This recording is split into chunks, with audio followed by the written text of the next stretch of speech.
in the 3 Series. After 2 victories at Pembrey last time out, Denmark's Jan Magnussen is almost guaranteed the title today. His closest challenger, Vincent Rademacher of Belgium, must win and set the fastest lap time to keep his championship hopes alive. Later in the programme, the TVR Tuscan Challenge returns with reigning champion Miles looking for a 6th victory. The thundering V8 sports cars have provided dramatic moments this season and are sure to be entertaining today. We start though with the road. So straight on with the action, let's join our commentators David Addison and Neville Hay. Including this one, 3 rounds to go in this closely fought championship. And the big surprise, Philip Verellen in pole position. He's had something of a season that's been on and off. And so, for that matter, has Piers Johnson next to him. The second row more interesting, however. Loudon and Lyle. They have to be the people to watch in the championship. This is how they line up, and there is the top 4. 5th man, Nick Carr. Nigel Edgeworth won last time out at Silverstone, and he lines up 6th, with Rob Sherl 8th on the grid, and former Porsche champion David Warnock lining up 10th. We join the cars on the pace lap. 4 Rovers ahead of Nick Carr. He's got a bird's eye view as off goes the pace car, and he closes the gap a little bit, and they're desperately close as they cross the line. Who's got the advantage as they come towards top? Verellen on the outside. I think he's going to lose that as well. The former championship leader is out of the race as the leaders dive down into Brooklyn. On board with Nick Carr, that's Rob Mears just ahead of us as we swing to the left-hander. Bit of contact ahead, you can see tar smoke there, and David Warnock's turquoise car has a real dent in the driver's door. Big surprise has to be that Hodgetts goes out so early, having started so far back, and also another man who's run up front. Ian Flats has not gone well at all in this race. The cars streaming out of Woodford Corner. Across the line to complete the lap. Here's Johnson in the lead, and this is why Dave Loudon from 4th on the grid is so far back. Lap 1, drivers at top corner. He just avoids the gravel trap, but lifts right off in trying to avoid the gravel, and everybody seems to come past him. There goes Nick Carr, so Loudon a long way back. A lot of work to do, Neville. Yes, Loudon has got a lot of work, as you say, if he can back there, and has got to try on to close on the leader if he can. That actually is going to be quite a job. Andy Ackley in front of Nick Carr. All 4 wheels on the ground. He's not going around the corner, so he's not 3-wheeling it. Looking for a way through, goes for the inside and gets it. Nicely timed. Not a good line for those 2 ahead of him, however. And he comes up now, and they're perilously close. There's contact. Rob Mears hits David Warnock. The power of them slides out of the way. Nick Carr up 2 more places, but David Warnock's already battered car now has Rob Mears embedded in the jaw. Steer for where the guy is. Hopefully he's not there when you get there. Dave Loudon, we're having a look round. Well, what are we looking for? Ah, front of a car. Jeff Prince comes through. Well, he's on the outside and Loudon's on the inside, and I think Loudon can hold on to that one. He does, over the curb. Dave Loudon, then, the championship leader, manages to fend off Loughborough Rover dealer Jeff Prince. David Warnock there, going through the picture. He has rejoined, and Ian Rolls looks for a way past David Cole, mirror group that car ahead of him. Through top corner they go, with 41 there. Paul Evans, the ex-Formula 3 driver, hurtling round the outside. Yes, 12 months ago he was driving in the British Formula 3 Championship, but it wasn't a good year for him, and this is, I think, his first outing this year. Certainly his first in a Rover. Evans into Beckett, and a good battle going on. The Cheshire driver, Alvin Heaton, in number 16, the former MG champion, just fending off Lance Ellington. They all set off down the club straight, and Brian Heary, recovering from his first lap spin, is closing and closing fast. Yes, Heary, with a lot of work to do, is obviously determined to try and make it up.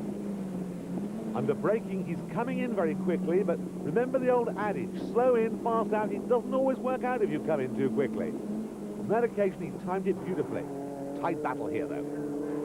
Debris by the side of the road as Alvin Heaton goes through on the inside of Ian Rolls, but then drifts wide. Rolls tries to get out the inside of him. Brian Heary with a grandstand view of this battle going on. You can see the black car of Rolls weaving all over the road, trying to get past Alvin Heaton as they come through Woodcote and cross the line. Oh, that's perilously close. Looking at the inside there, I think he might do it. Very brave manoeuvre on Heary's part, but it's over the curb. He's missed it. Gear is in trouble. He's on the gravel. He's off the gravel. And one man who's off the gravel and off the track and into the bank is David Cole. Dave Loudon, we're on board with him now, diving down into Brooklyn. That is Paul Northall's car ahead of us, the ex-rally man, really now being closed on very rapidly by Dave Loudon, who's all over the curbs. Northall able to swing across the front of Loudon's car as they come into Luffield 1. Now to Luffield 2. Dave Loudon with mirrors still full of Jeff Prince. A pair of them curve-hopping, and it's Ian Connell not far behind them both. Loudon now on the inside of Northall as they come through Woodcote Corner. He should be able to go through here. It's a very, very tight line he's taking, but he's being allowed to do just as he likes by Northall there. And down now into the braking area, he should get the better of this. He's got the inside line, he's got the place. Dave Loudon with the dent in the side you can see there, using all of the road, coming through Cops Corner. Also through have gone Prince and Connell, so down 3 places there for Northall. Nick Carr right up behind Rob Sherl. The 2 Rover stalwarts now set for a fine battle. Close view of Sherl's exhaust pipe. Carr looks at the outside. It looks good, but there's a little kink here which you've got to get just right, and then you've got the braking, and you've got to come in tight. If he doesn't do that, he'll have a problem. Down a gear, down another gear, swings it in. And not enough room on the inside by Master Sherl there, who kept the door shut very nicely, thank you. Does it all the way through the second part of the corner and leaves him unexpectedly, but I don't feel he can take the blame for that as we go into the last lap. And what a surprise this has been, really, because Johnson has gone into the lead, he's stayed in the lead, and anything that Lyle has done has not really changed things. He's there in second place. Lyle there holding on in there. You can see ahead of him the leader. Nobody's going to catch him now. Piers Johnson, the former production saloon car champion, makes his way down into Brooklands for the final time. Swings through the left-hander, still being chased by Alistair Lyle. But Piers Johnson, the man from Pinner in Middlesex, is going to win here at Silverstone. Into Luffield 1, into Luffield 2. The final right-hander, a gradual corner now on Woodcote Corner beckons. Piers Johnson, well done. Okay. How much did you enjoy that? That was brilliant. It's what I've been waiting for all year and it's come true. Perfect weekend, good qualifying, good race. Couldn't wish for anything better. Your first win in the Rover? Yeah, first win. We've been waiting all year for this one and it's finally come, so really pleased. Excellent, congratulations. Thank you very much. Well, we've let Piers Johnson go off and collect his silverware. It's time for us to catch up on some more news from the world of motorsport. The reigning World Rally champion Ewa Kankkunen got off to a disastrous start on the Thousand Lakes Rally. The roll early on the event. He recovered to finish 9th, but it was fellow Finn Tommy Mäkinen who scored a surprise victory in the Works Ford Escort. Didier Auriol took 2nd and clinched the manufacturer's title for Toyota. He was followed home by Carlos Sainz in the Subaru, keeping the Drivers' Championship wide open. At Spa in Belgium, the field got away to a damp start in the 6th round of the FIA Formula 3000 International Championship. Series leader Frank Lagorce took the lead at the start, but Gilles de Ferran, his title rival, tangled with Paolo Della Piane at La Source hairpin. Jules Bouillon put pressure on his fellow countryman Lagorce and slipped through into the lead, while de Ferran struggled on, eventually taking a well-deserved 5th place. It was a disaster, though, for a frustrated Frank Lagorce after 2 awful pit stops. He failed to score any points at all. Bouillon went on to take victory from Didier Cottaz and Sweden's Kenny Brack in a surprise 3rd. In the battle for the championship, de Ferran and Lagorce are once again tied for the lead. Finally, crash of the week. That was Michael Smith and Keith Fellows on the 24-hour rally of Ypres in Belgium. With a little help from spectators, they were able to rejoin and continue on the event.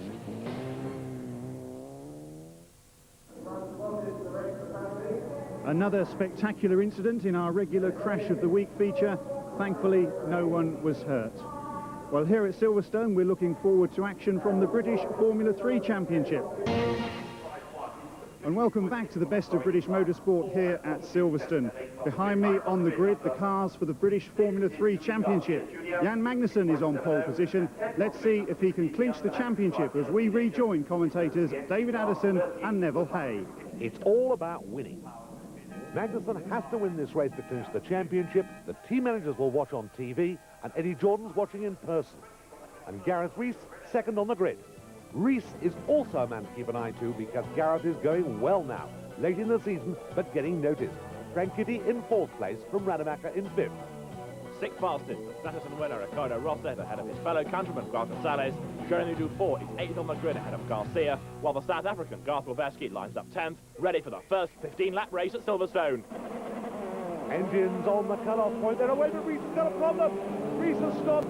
There's another car stopped back there on the grid, but Reese staggered off the line with terrible problems. The other car was Dario Franchitti, the second of the two Motorsport racing cars in trouble on the line, and Franchitti has had so much bad luck this year in double headers, and it struck again. Yes, I don't know quite what happened with the gods in Scotland, but they've not smiled upon that young man at all. And Reese has given himself a lot to do as a result of that little problem, although he's pressing hard. Somebody on their way down to Stoke Corner. I wonder who that was. It looked like Luis Garcia Jr. He recovers, he sets off again, but Jan Magnussen has a tremendous advantage already on lap 1 as they come down into Brooklyn. Second is Marcos Quiros, third Ricardo Rossi, fourth Jeremy Dufour, Guanta Salas is fifth, Vincent Rademacher is sixth. But Reese and Dario Franchitti have got an awful lot of work to do after fluffing the start. Well, we've said it before, we'll say it again. The big advantage that this young man has had. Magnussen has always made a splendid start, and it's usually in that first lap he gets his act together, but he breaks the opposition. Looks as if he might have done it again today. Gareth Reese there, number 7, moving through on the inside of Christian Horner as they come down into Cops Corner. Now Reese will be all fired up, and he is going to be trying to fight his way up through this field. He needs points. A lead that's quite unbelievable, throwing the car round Magnus into Beckett, and just look what he's pulled out from Quiros in second place. Rosset tucked up behind in third place there, but right behind Rosset, Dufour. Guanta Salas next up, and quite a way back with another guy behind him, Rademacher. And he looks as if he might get caught in the one race that he needs to win and take fastest lap in to keep his championship hopes alive. Magnussen dominating. The young Dane turns out of lap field 2 and accelerates up to Woodcote Corner. Guanta Salas there in the first of the West Surrey racing cars, ahead of teammate Vincent Rademacher. So not a very wide plot then as far as the West Surrey racing team are concerned, given how vital it is that Rademacher scores well here at Silverstone. Down into Cops Corner, Ricardo Rossi turning through. The young Brazilian going very well again, but he's a bit too far back from Quiros to challenge, and if anything, he's being caught by Jeremy Dufour. Third and fourth there, the red car of Rossi ahead of the blue and white one of Dufour, heading into Beckett. Well, Rademacher, you can see in the background, is making an effort there. He's closed the gap a little bit, but I think it's all too little and too late. You can see the lead, in fact, that he would have to make up. Here comes Magnussen down into Brooklands, but the fight now on for 5th and 6th bases. Guanta Salas just ahead of teammate Rademacher. Here they come into Brooklands. Rademacher goes for it, locks up, gets away with it, and that could have ended in tears. Yes, it all looked very chancy to me, that little moment there, and Rademacher has lost a bit of concentration, I think, as a result of it, and has fallen back now and has got a fair bit of opposition behind him. Where's the opposition coming from?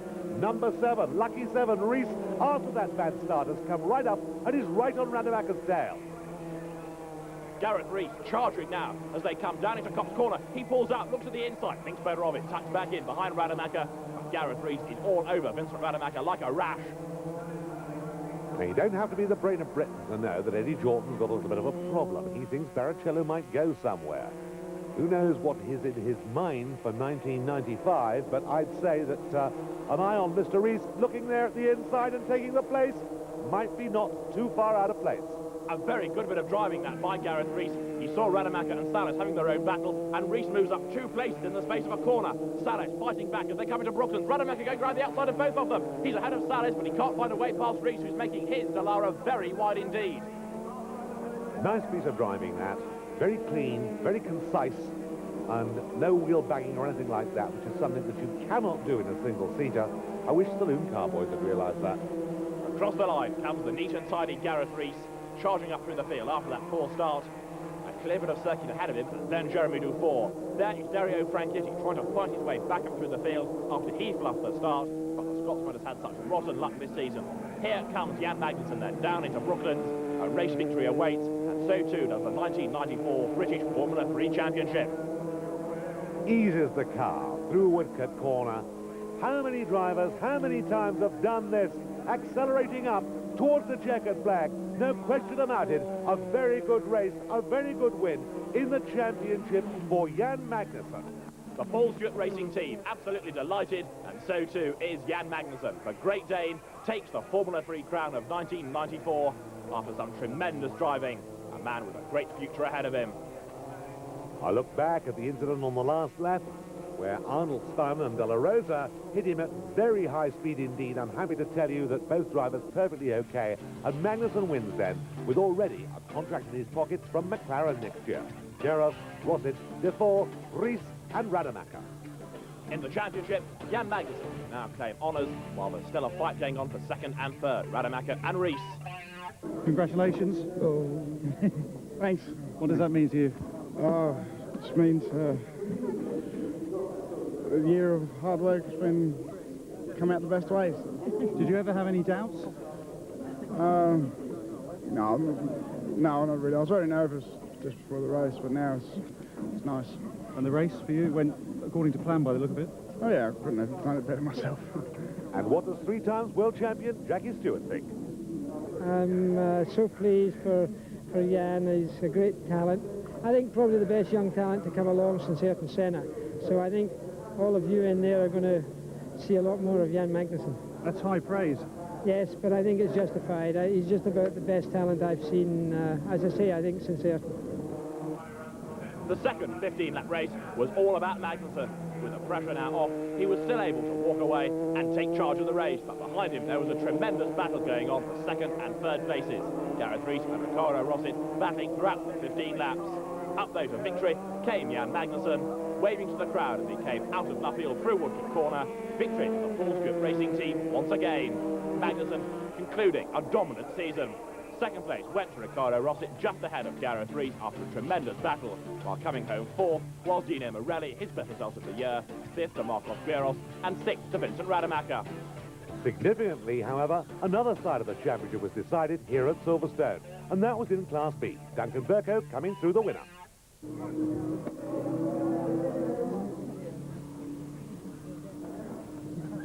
Another champagne moment for Jan Magnussen, the 1994 British Formula 3 champion. Well, now it's time for us to catch up on some action from the TVR Tuscan Challenge. Let's rejoin David and Neville. Well, Mark Hale's in pole position from Cole next to him, but a few surprises here, and among them, of course, is that Andy Wallace is so far back. We'd expected him to go well. Ian Flux up there in third place, Blower and Kent fourth and fifth. Jerry Marshall lines up 7th, TVR's chairman Peter Wheeler 8th on the grid, Wallace down in 10th. Wheeler, don't forget, has got the new engine as away they go from the line. And you can see how that car accelerates. There'll be a lot more about of those next year, I'll tell you that for nothing.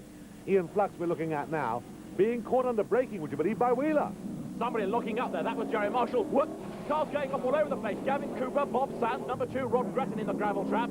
And that's only the first corner. At Beckett, Mark Hughes in the red car runs wide. Once again, it's action right from the word go in the TVR Tuscan Challenge, but it's Mark Hales in the lead. Steve Cole second. They're on their way under the bridge into Brooklands, and Mark Hales, the race leader, the championship leader, has a good lead already.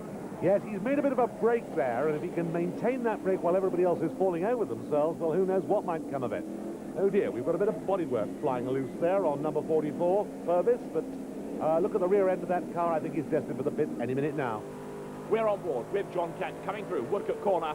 Kent accelerating off, getting ever closer to Mark Hales as they go into the revised Cops Corner, into the right-hander. Right up behind John Kent is Colin Blower. Behind Blower is Ian Flux. Through Cops Corner they go. Accelerating off now up to Maggot. Not accelerating at all is Ian Flux. That car sounds horrible. And Andy Purvis is, as predicted, coming into the pits. Mark Hales coming into Brooklands. Well, Fluxy out, but look at the way that Blower's closed that gap. Closing on Kent all the time. Looking for a way there. I wouldn't have thought that was really the place to do it. But nevertheless, oh, we've got another problem there. Old King Cole is not a merry old soul. The Liverpudlian out of the race as we look at John Kent coming across the line. Kent in an awkward position now. He's trying to close on Hales. He's got Blower right behind him, though. And that's Andy Wallace. A bad day. Yes, a bad day at Silverstone, not a Black Rock, but Andy Wallace out of the contest. But look at this battle. And Blower there, really determined. Well, if he can hold on to it, having got round the corner, and he hasn't, Kent's alongside him. Kent looking there to see whether he can get by, and he's on the inside now. He might do it. Colin Blower got a little bit crossed up there, but he just manages to hang on to that second place, and the pair of them drawing ever closer to Mark Hales in the lead. Across the line comes the Hinckley Garage owner, Colin Blower, head down, charging on now, pulling away from Kent, closing on Hales as 92 there. Chris Webster is being caught by Roger Connell as they turn into Luffield 2. The pair of them nose to tail. The last lap from John Kent's car, he's in third place, but look at the battle for the lead going on ahead. Mark Hales has been caught by Colin Blower. The pair of them nose to tail as they come down under the vehicle bridge into Brooklands. Blower with the headlights on, looking at the outside, and Mark Hales is going to have to make number 39, the leading car, as wide as he possibly can. Hales will make his move to close the door. He did beautifully there. giving no chance to Blower at all. And now it's really, I think, a question of accelerating up to the line. He'll take the inside line, leaving the long way round for Blower, who's going to have to tuck up and finish second. So Mark Hales wins here at Silverstone, with Colin Blower coming home in second place and John Kent third. Just 1,300 between the two leaders. Mark Newman fourth ahead of Wade and Wheeler. Hales increases his lead in the championship, Kent second, Blower third. That went according to plan? Not quite according to plan. The plan was to disappear completely into the distance, but it went wrong somewhere about lap 8, or no, probably lap 10. And first John Kent and then Colin Blower started coming at me. My rear tyres had started to go off a bit, and they were really coming on strong. In fact, the last one more lap, and I don't think I could have politely held him off. Colin pushed you all the way. He pushed me towards the end. In fact, he was third, I think, in the first few laps, but he got past John Kent, and then he really did give me some serious aggravation. Excellent. Well, many congratulations, Mark. Thank you. That's Mark Hales, winner of round 11 of the TVR Tuscan Challenge. And that rounds off the entertainment here at Silverstone for now, on a day when we've seen Jan Magnussen crowned as British Formula 3 champion. From all the best of British Motorsport team here, goodbye, and remember to drive carefully.